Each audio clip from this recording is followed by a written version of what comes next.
What's good, good people? It's your man Crucial, aka Mr. Brothers, and I'm back again with another video. So in this video, I want to go through some more music news. I did an episode before on with music business worldwide, but today I'm just gonna go with a couple of stories currently with the little time I have right now to record. I do have a session today, so let's get into this. So another story that I'm not so happy to announce, we lost another legend, Sam Moore, who's half of the duo Sam and Dave that rose to fame with the Soul Man song and Hold On, I'm Coming. He passed away at 89 years old. Rest in peace. Prayers out to his family. And shout out to Dave Porter, who was a co-writer on that song, Hold On, I'm Coming, with Isaac Hayes, Stax legend, and I had the pleasure of meeting David Porter. Sam Moore, who had the classic hits with the soul duo Sam and Dave in the 1960s, died Friday morning in Coral Gables, Florida. He was 89. The cause of death was post-surgery complications, according to the singer's rep. Moore took the tenor part of the perennials that are familiar even to generations not yet born during the 60s heyday, including Hold On, I'm Coming, and the number one R&B hit in 1966, Soul Man, which reached number 2 on the Hot 100 as well and topping the R&B chart in 1967. And I Thank You, a top 10 hit on both charts in 1968. And that song also, Donald Trump was trying to use that for his campaign, and the Isaac Hayes estate shut that down. Legendary stuff. Sam signed to Atlantic Records in 1965. Sam and Dave notched 7 top 10 R&B singles in 1966 to 67. The bestseller work was recorded at the Stax Records in Memphis, and most of it was penned by the top songwriting team of Isaac Hayes and David Porter. This signature tune, Soul Man, scored a Grammy Award for the Best R&B Group Performance. In 1979, the song enjoyed a second life when it was covered by the Blues Brothers, a tongue-in-cheek duo featuring Saturday Night Live alumni John Belushi and Dan Aykroyd. I loved that movie when I was a kid. Blues Brothers is one of my all-time favorite movies. I probably watched that thing 1,000 times, man. In a 2022 interview with the Library of Congress to commemorate Soul Man being added to the National Recording Registry, Moore recalled the origins of the tune and how it became the catchphrase. It was a race-related, but I thought at the time the song was about girls, getting girls, Moore said. But it turned out to be an anthem, sort of like Blowing in the Wind, one of those. Isaac would explain that it was the first time that Soul Man have ever been used like that, and it was used by Sam and Dave, the first time ever. Soul Man, soul brother. The dynamic, hardworking pair was among the most potent live acts of their day. During the celebrated Stax Vault Review Tour of Europe in 1967, Sam and Dave came close to upstaging the Trek's Build headliner, Otis Redding. Yeah, that's when cats used to work hard on stage. Like, your show was everything. You was trying to, you know how rappers be trying to out-rap each other in battle? That's what it was about back then, your stage show. You want to burn that stage down and make sure nobody want to touch it after you. Robert Gordon wrote in Respect Yourself, his 2013 Stax history. Both were high-energy performers, and their force mushroom when they were together. They were double dynamic, each at full tilt, exploding together with exponential force. So I love to hear Dave Porter tell the story of how that song, Hold On, I'm Coming, came about. I'll play the clip here. One night, Isaac and I was working, trying to come up with a follow-up to You Don't Know Like I Know. I had to go to the restroom. And so we were working. I told Isaac I got to go to the restroom. So I went into the restroom. I was in there for a few minutes, and Isaac was just a little bit impatient. So he screamed out to me, "Hey, man, hurry up, hurry up." Well, I wasn't rushing out of the restroom. I was just comfortable. So I said, "Hey, man, hold on, I'm coming." And a light went off in my head. I got up, Out of that restroom, said, Isaac, I got it. I got it. He said, what? I said, I got the hit for us. He said, what is it? I said, hold on, I'm coming. He said, hold on, I'm coming. I said, that's it. I said, think about Superman rescuing the chick. I said, so well, we can write the story around that kind of theme and concept. So with the thought of a rescue song built around a guy being there for his girl, whatever her needs were, whenever she needed him, we sit down and in 20 minutes wrote, hold on, I'm coming. It came just that quick.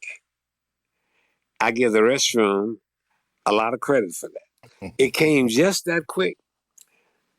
After we finished writing the song, which was quick, as I mentioned, Isaac said, hey, man, I got an idea.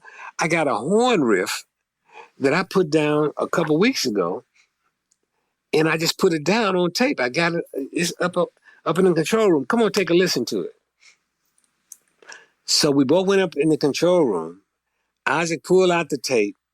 He played the horn riff, which is the signature horn riff that you hear on Hold On, I'm Coming, on the original record. That was a horn riff that was created weeks before with no idea where it would apply to. But because we had discussed having a rescue song, the guy being there for the girl, the horn feel of that sound like the rescue noise that one would see here on a fire truck, except it had its own signature to it. And so we listened to that horn riff and said right away, hey, that's it. That's it. So we knew that we were going to use that horn riff on the song. I also knew that inside of the studio, we wanted to have a rhythmic identity because we'd already said that part of our concept was finding an identity inside of the rhythm on the low end of the songs that we were coming up with. So the day we had the session for Hold On, I'm Coming, Al Jackson Jr., who to me, there is no drummer remotely close to the brilliance that was inside of the creative mind of Al Jackson Jr. Al was an amazing, amazing drummer for all of the records that one would hear coming out of Stax. And he always was willing to look and find a creative way to make the musical feel of the record have its own identity, but also a feel that locked you into it in such a way that you were just blown away with the feeling of it. So Al was able to take this hint that I said to him. I said, Al, do you remember the Lee Dorsey record? There was a record that was a chart record on Lee Dorsey out of New Orleans. The record was called Get Out of My Life, Woman. Get Out of My Life, Woman. You Don't Love Me No More was the record. I said, the drum beat on that record, you remember that? So he started playing the record, that drum beat from that record, because it was a great record. I said, if we could speed that beat up and put it on this idea, I think that would work. So the drum beat that you hear on Hold On, I'm Coming is actually Al taking the concept of the beat that was on Get Out of My Life, Woman, a New Orleans record by Lee Dorsey, and converting it into another beat that became the signature beat for Hold On, I'm Coming. So all of you drummers who listen to the record, Hold On, I'm Coming, if you want to have the pure identity of what the record really is, you'd have to really lock into what Al Jackson was doing with the drums. But that became the signature sound of that record, the beat that Al put on that song. And it became a number one record for us. Hold On, I'm Coming. Stuff like that, man. That's what's dope about being in the studio working. You never know what can affect a song. Being in the presence of people is way different than sending files, is way different than like AI trying to make up some story. Like that will never be a possibility with bots. You know what I'm saying? So rest in peace, Sam Moore. So the last story I want to touch on is from Up Rocks magazine. Did ASAP Mob break up? By Miss Porter. I'm not going to try to say her first name. Since its inception, hip hop has been filled with crews. Over the decades, the music collectives have become an encapsulation of each era. For New York City, 2010's wave, no group embodied that more than the ASAP Mob. However, with its two most notable rappers, ASAP Rocky and Ferg, focusing on their solo ventures and with no new collaborations in sight, the group could have quietly disbanded. In a recent interview, Ferg sat down and shared some heartbreaking news. Did ASAP Mob break up? When asked about the current status of ASAP Mob, Ferg confirmed to Torre that their time was through. So according to Ferg, yes, the ASAP Mob did break up. Let me show the clip. You know, people like they came out and said I wasn't a part of ASAP no more. Are you in ASAP? Well, I am ASAP. I made ASAP. Me along with Rocky and, you know, the founders who built it. Created Rest in peace, ASAP Yams, yeah. But the news in the streets is you're not in ASAP. Are you or are you not? Well, I don't think there is ASAP anymore. It's like The whole collective has ended. it's like, I don't. When is it's not a cozy tape out, a new one, or it's not an office. It's not a record label. ASAP Worldwide is not a record label. I think it's a thing of the past.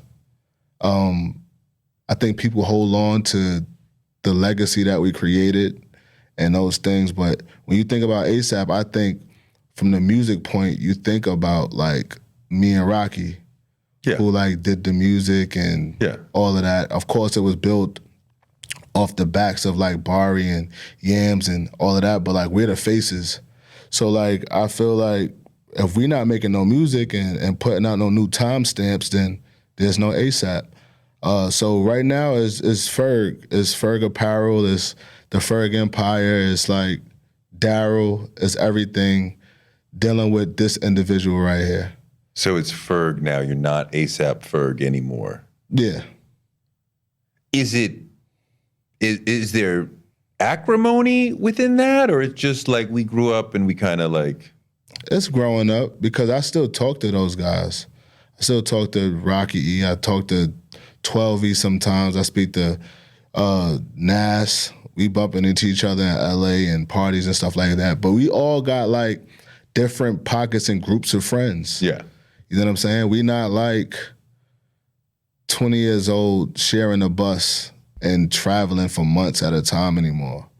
You know what I'm saying? Like this is exactly what it was intended to be. Like this is ASAP Worldwide is a label, and it's not like Sony don't expect SZA to hang out with Ferg every day or like whatever the case may be. We came together as a collective, and we loved it, and we've grown into these different entities, but we came together as a collective to do something positive and create opportunity for ourselves and our family and our friends.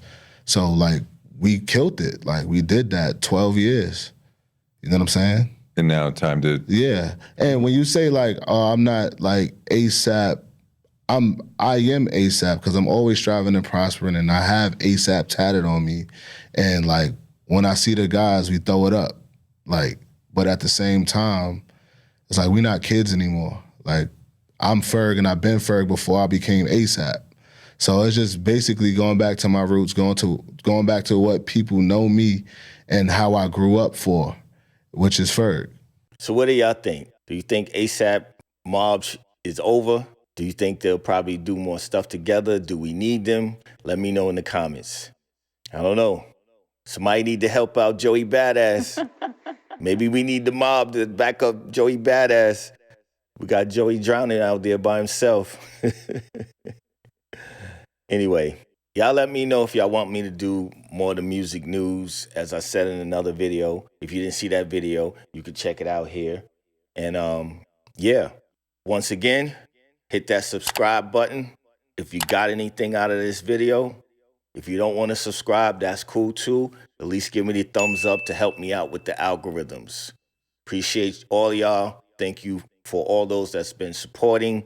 You can also check out my Patreon. I got unedited videos. I'll do a lot more, because sometimes I do reactions and feedback, and I want to talk about music. and YouTube censoring, I can't really play the audio the way I want. So if you saw a video and the audio got funny, you can jump over to the Patreon and hear it how it was supposed to be heard. Once again, thank you. I'll catch you on the next video. 1.